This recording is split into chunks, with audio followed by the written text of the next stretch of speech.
Alors bonjour ou bonsoir, ça dépend. Alors on est très content parce qu'on a eu énormément de retours, vraiment que le Seigneur vous bénisse abondamment. On reste toujours ouvert à toutes vos questions, vos préoccupations. Et c'est ça même l'objet de cette première vidéo. On commencera tout d'abord par répondre aux différentes questions qui nous ont été posées au sujet de notre interview de la dernière fois. Et on va apporter quelques éclaircissements parce qu'il y a eu beaucoup de choses qui ont été mal comprises. Et c'est ça qu'on va éclaircir aujourd'hui avec Cédric. Bonsoir Cédric. Bonsoir notre présentatrice Gracia, tu vas bien?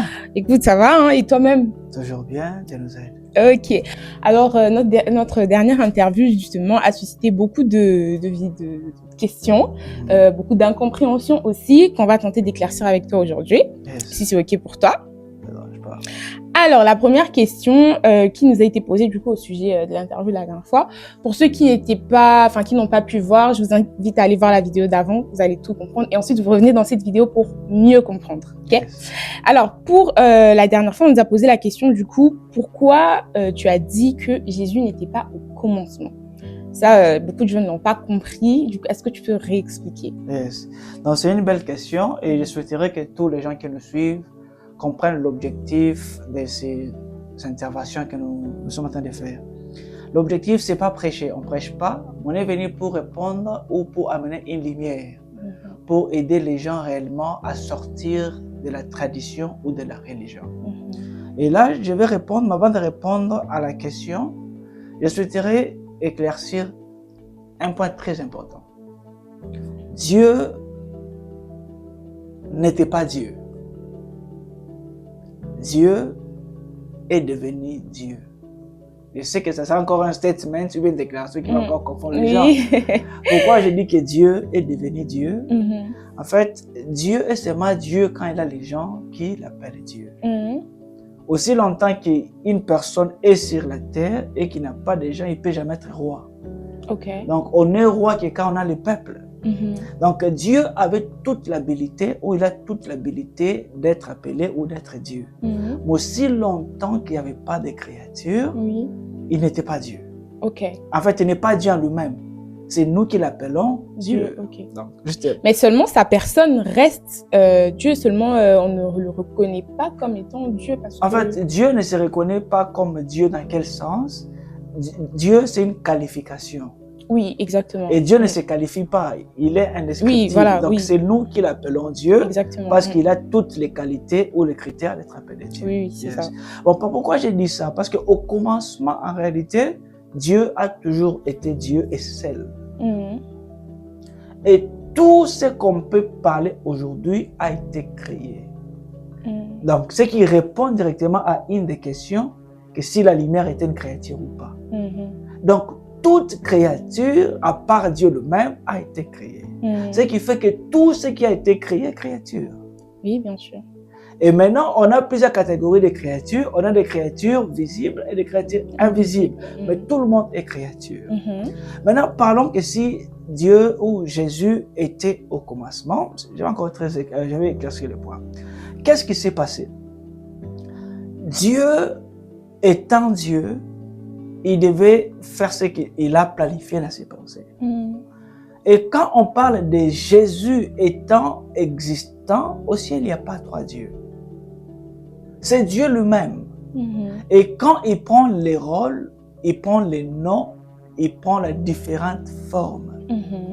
Donc quand Dieu a décidé de quitter la place ou la position de Dieu pour devenir Jésus, là, automatiquement, cela ne veut pas dire que Dieu n'était pas. Non, il est le commencement. Quand Christ dit que je suis le commencement, il ne parle pas de Jésus physique. Oui, C'est ce qui fait que la Bible dit qu'il était mort avant la prédestination. Or, Adam, quand il a été créé sur la terre, Adam n'avait pas péché. Donc, quand on dit que Jésus, ou je ne sais pas pourquoi on l'appelle Yoshua, mais quand on parle de Jésus, au début de la création de la terre, Jésus n'était pas là. Il était là ayant un autre rôle comme Dieu. Dieu lui-même, oui. mais c'est la forme de Jésus. C'est-à-dire, c'est le rôle de Jésus qui s'est impliqué et c'est venu à cause d'une raison. D'une raison qui est la chute de l'homme. En d'autres termes, si l'homme n'avait pas péché, posons-nous des questions. Quelqu'un comme Adam dans le jardin, Jésus allait nous servir à quoi? Ou le rôle de Jésus allait jouer quel rôle? Parce que Jésus, son rôle est sauveur. On sauve que quelqu'un qui a chuté. Celui qui n'a pas chuté n'a pas besoin d'aide. Donc, quand on dit que Jésus n'était pas là au commencement, on parle des rôles de Jésus sur la terre. D'accord. Que cela n'était pas au commencement. Je pense que j'ai répondu. Ok, donc attends, juste to make sure. Donc, Dieu était Dieu, mais ce rôle-là de Jésus est venu après du fait de la chute de l'homme. C'est-à-dire, il avait planifié ça. Dieu n'est pas surpris. Il avait déjà un plan dans ses pensées. Et parmi ces plans, il devait prendre un rôle de Jésus. Mais ce rôle devait prendre place à un moment et à cause d'un événement. D'accord. Donc, c'est le sens là que j'ai expliqué. Ok, ben, j'espère que c'est clair pour tous ceux-là qui se posaient la question. La deuxième question, du coup, c'est toujours par rapport à ce que tu as dit. Hein. Tu as dit Adam n'était pas de la terre. Yes. Cette question a un peu troublé. Du coup, est-ce que tu peux nous l'expliquer, enfin nous expliquer le contexte, pourquoi tu le dis ça? Oui, pour bien comprendre pourquoi j'ai dit que Adam n'était pas de la terre. Première question, on doit se poser. Adam, est-ce qu'il a été créé à l'image de Dieu? Et s'il a été créé à l'image de Dieu, c'est quelle image qu'on donne à Dieu? Quelle est l'image de Dieu? Et un verset que Jésus-Christ a caché une vérité dans Jean. Quand il dit dans Jean 17, « Père, je prie pour eux, parce qu'ils sont sur la terre, mais ils ne sont pas de là. » Est-ce qu'on n'a jamais pensé pourquoi il a dit ça? Parce que l'homme Adam était créé de vivre sur la terre avec le corps. Mais sa vraie localisation n'était pas la terre. C'est ce que j'ai dit. Dieu n'est pas au ciel. Mais il vient au ciel pour un rôle. Donc Adam, sa place n'était pas sur la terre qu'on marche aujourd'hui. L'Adam original n'est pas un Adam physique.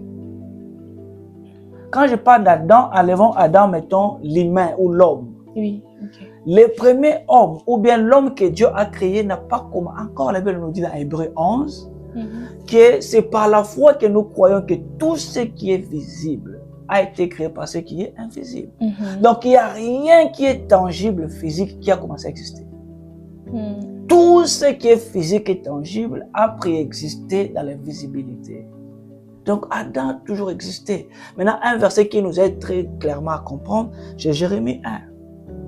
Posons-nous des questions. Dieu parlait à Jérémie. Il dit, Jérémie, avant que je puisse te former, dans le ventre de ta mère, je te connaissais. Maintenant, posons-nous des questions. C'était une prophétie ou bien c'était un rappel? Maintenant, s'il avait connu un Jérémie qui n'était pas le corps, c'est quel Jérémie qu'il avait connu? Jérémie nous aide à bien comprendre que Jérémie existait déjà. C'est ce que j'ai dit. Adam a toujours existé. Adam du corps est différent avec les Adam existants. Donc le deux là, en fait, c'est la copie et l'original. Quand Dieu te dit que je te vois bien, je te vois béni, en fait, il ne parle pas de la personne physique de la terre. Il voit de la personne qui est dans sa présence. Et c'est cette personne qui devait être en synchronisation avec son copie, avec sa copie qui est physique, sur la terre. Donc Adam, le vrai Adam, c'est un être esprit. Dieu est esprit. L'image que nous avons de Dieu, ce n'est pas la beauté. C'est qu'il faut qu'on est différent. L'image que nous, on a en commun, c'est l'image esprit. Donc, le vrai Adam, c'est un homme esprit. D'accord. Je pense Job aussi nous dit, en réalité, l'homme, c'est l'esprit. Jean 4 nous dit, Dieu est esprit. On ne peut pas avoir l'image de Dieu si on n'est pas esprit. Donc, Adam, le premier Adam, l'original était esprit. D'accord. Yes. Ok. Alors du coup, la troisième question, c'est aussi pourquoi tu as dit dans ta dernière vidéo que la lumière était une créature. Qu'est-ce que tu voulais dire par là exactement? Ok. Ça c'est... j'amène encore une petite réflexion. Tout ce que Dieu a créé n'est pas Dieu. N'est-ce pas? Tout ce que créateur a créé est quoi? Créature. Créature, oui. Alors pourquoi on ne va pas dire que c'est une créature? La lumière a été créée par Dieu. S'il a créé ça, c'est quoi? Peut-être c'est qu'on enlève le mot terme créature ou quoi? Oui, Tout ce que le créateur a créé est quoi? C'est une créature. Ouais. Est-ce que s'il faut utiliser les termes, déjà la compréhension nous aide. Mais en fait, quand je dis aussi la lumière, c'était un exemple. Mais si on doit dire que la lumière c'est Dieu, je vais un peu nous choquer pour nous dire encore qu'en réalité, Jésus n'est pas lumière. Vous allez me dire pourquoi, mais lui-même il a dit que je suis la lumière du monde. Oui. Non, on encore le langage. Jésus-Christ a dit que je suis le sel de la terre. Donc Jésus, il a dit que nous sommes qui? Nous sommes le sel de la terre. Lui-même, si nous, il est le sel, nous sommes le sel de la terre. Jésus-Christ a dit que nous sommes aussi, il est lumière. Nous sommes aussi qui? Lumière. Jésus-Christ a dit que je suis qui? Prince de paix. Jésus-Christ, en fait, si tu me poses la question qui est Jésus, Jésus est tout. Où Jésus peut prendre de toutes formes. Mais pourquoi il prend ces formes? En fait, Dieu prend les formes que nous comprenons. Il comprend que toi et moi, on comprend l'importance de la lumière. C'est pour éclairer. Quand il dit que je suis lumière, il n'est pas lumière. En fait, il s'est défini comme lumière par rapport à notre compréhension. Il peut se dire que je suis arbre. Si nous, on comprenait que l'arbre, c'est pour ça qu'il dit que je suis la pierre. Pourquoi c'est appelé pierre? Parce que nous, on comprend l'importance de la pierre dans une maison. C'est pour ça qu'il est appelé comme je suis la pierre angulaire. Donc, la forme que Jésus-Christ prend, ce n'est pas sa forme. Comme il est Dieu, il peut prendre toute forme qu'il veut. Mais c'est pour exprimer ce que nous comprenons. En d'autres termes, il prend un langage que nous comprenons. Il prend un truc qui est facile à notre compréhension. C'est ça. D'accord. Je pense que ça, c'est clair pour donc, on peut dire que Jésus est toute chose ou il est quelque chose que nous, on comprend il peut se dire aujourd'hui, moi, je suis le vent. Il n'est pas vent, mais il sait identifier vent par rapport à quoi? À notre compréhension. Oui. D'accord. Et enfin, je pense que c'était au sujet de la dernière vidéo. Il y a quelqu'un qui nous a posé une question. Il nous a dit, voilà, tu as expliqué comment tout a commencé, comment Jésus est venu, enfin, pourquoi Jésus est venu, comment Jésus est venu, et le après. C'est-à-dire l'homme après la venue de Jésus. Qu'est-ce qu'on doit faire? Est-ce qu'on doit juste continuer à vivre comme ça? Ou qu'est-ce que l'enseignement de la dernière fois doit réveiller en nous, en fait? C'est ça. Une chose encore qui est très importante, c'est poser la question, Jésus avait quel rôle? Qu'est-ce qu'il est venu faire? Est-ce qu'il est venu nous annoncer une chose nouvelle? Plusieurs croyants, on a grandi pensant que Jésus-Christ est venu pour nous sauver. Ou le salut. Que je ne suis pas contre. Mais pensons un peu que si c'était pour le salut qu'il était venu faire et que nous salut, on appelle quoi en Jésus? Je crois que le jour on croit, il devait nous prendre. Exactement. Donc la mission serait accomplie. Mais qu'est-ce qui fait qu'on est sauvé? On a trouvé les gens déjà qui ont crié et nous laissent encore. C'est pas pour ça qu'il était venu. Christ est venu juste pour restaurer la porte ou la restauration de ce que l'homme devait faire. Quand il a fait ça, il a tout fait que Dieu avait donné à l'homme. Mais les procédures que l'homme devait faire de devenir Dieu n'a pas changé. Apprendre de Dieu pour dominer le ciel, la terre et la mer, c'est ça notre rôle. Et aussi, maintenant, quand nous avons crié à Dieu, c'est réellement devenu ce que Ephésiens 4 nous dit. Que les ministres ils sont là pour le perfectionnement des saints, afin de devenir les hommes à la stature parfaite de Dieu. Donc la restauration de Dieu, c'est que l'homme maintenant redevient encore comme Dieu. Parce que nous sommes à l'image de Dieu. Si je peux te toucher des passages, l'image de Dieu, la première image que Dieu m'a enseignée, c'est que Dieu est corps. Quand je parle du corps, je parle de la nature de Dieu. Donc si nous on doit dire qu'on a l'image de Dieu, la première image qu'on doit avoir, c'est le caractère, la nature de Dieu. La nature, c'est toute une personne. Et la deuxième image de Jésus qui va choquer les gens, c'est penser. Jésus est pensé. Il y a certains qui vont dire que mais Jésus est la parole. En fait, la parole, c'est très simple. La parole, ce n'est rien d'autre que les pensées exprimer. Oui. Quand on exprime, ça s'appelle parole. Quand on n'exprime pas, ça s'appelle pensée. Oui. Donc Dieu, Jésus-Christ, est les pensées. Donc la deuxième image que nous devons avoir, c'est devenir ou recevoir les pensées de Dieu. C'est ça que Corinthiens 2 nous dit quoi? Nous avons les pensées de Dieu. Et Proverbe nous dit que l'homme est ce qu'il pense. Qu'est-ce qui a fait que Christ soit sur la terre, ne soit pas de la terre? C'est très simple. Il vivait exactement comme Adam, sur la terre, mais n'étant pas de la terre. Parce que sa mentalité, tout ce qui vivait, sa culture avait un mindset qui n'était pas de la terre. Donc la deuxième chose, c'est le renouvellement de l'intelligence par sa parole dans Romains 12 et dans Colossiens chapitre 3. Être renouvelé selon la parole de Dieu. Et la troisième, qui est la dernière image de Dieu qu'on aura, c'est la transfiguration ou l'incorruptibilité du corps. Parce qu'on nous dit très bien dans Corinthiens 15 que ce corps corruptible doit être enlevé et revêtir maintenant l'immortalité, revêtir l'incorruptibilité. Donc la troisième image que nous devons subir, c'est passé, mais ça sera la finale, ça sera la transformation finale. Pour l'instant, on est dans la deuxième phase et la première, qui est d'avoir la nature de Dieu, un enfant qui craint Dieu, qui porte les fruits de l'esprit.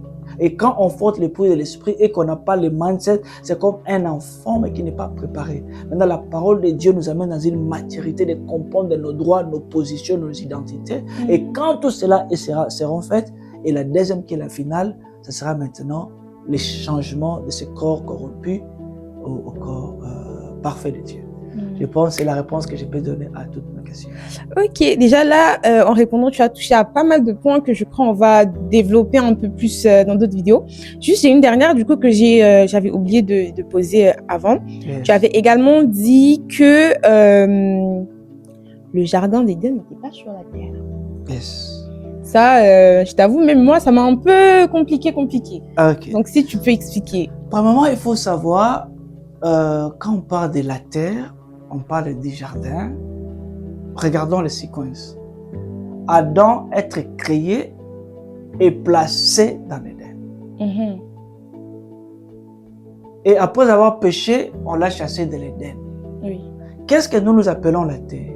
Je pense, selon le langage humain, on appelle la terre là où il était fait sortir, après d'être chassé. Oui.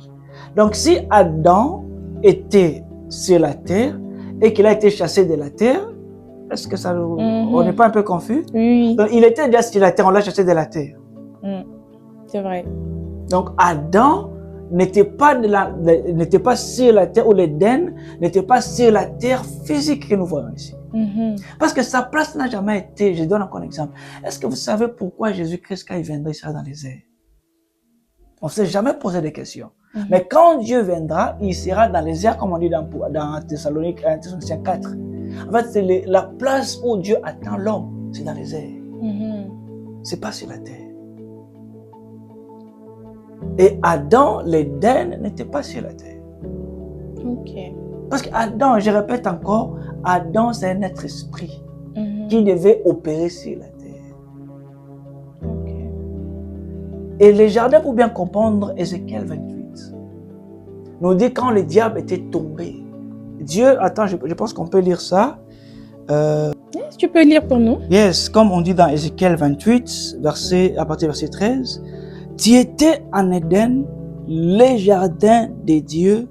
Tu étais couvert de toute espèce de pierres précieuses. Donc Dieu a ses jardins à lui. Et le diable était dans les jardins de Dieu. Okay. C'est quel jardin qu'il était? Bon, posons-nous un peu des questions. Si, je pense qu'on doit faire une émission pour ça. Je pense aussi. Je pense qu'en fait, là, je vais un peu parler du diable. Quand est-ce que le diable a été déchu? Et je pense que là, je donne encore beaucoup de détails. Ok. Mais encore, le jardin n'était pas sur la terre. Non, mais déjà, je pense que ça serait un petit peu... Enfin, ça pousse à se poser des questions quand on dit que l'homme a été créé, ensuite il a été placé en Éden, ensuite il a été enlevé d'Éden. C'est-à-dire qu'il a été enlevé d'Éden pour la terre. Ça veut dire qu'en soi, Éden... Et la terre, c'est pas c'était deux endroits différents. Je pense que là, déjà, normalement... ça fait réfléchir. Eh ben merci en tout cas, merci Cédric d'avoir répondu à toutes nos questions. Avec On va plaisir. passer à l'émission du jour dans très peu de temps. Bonne soirée ou bonne journée.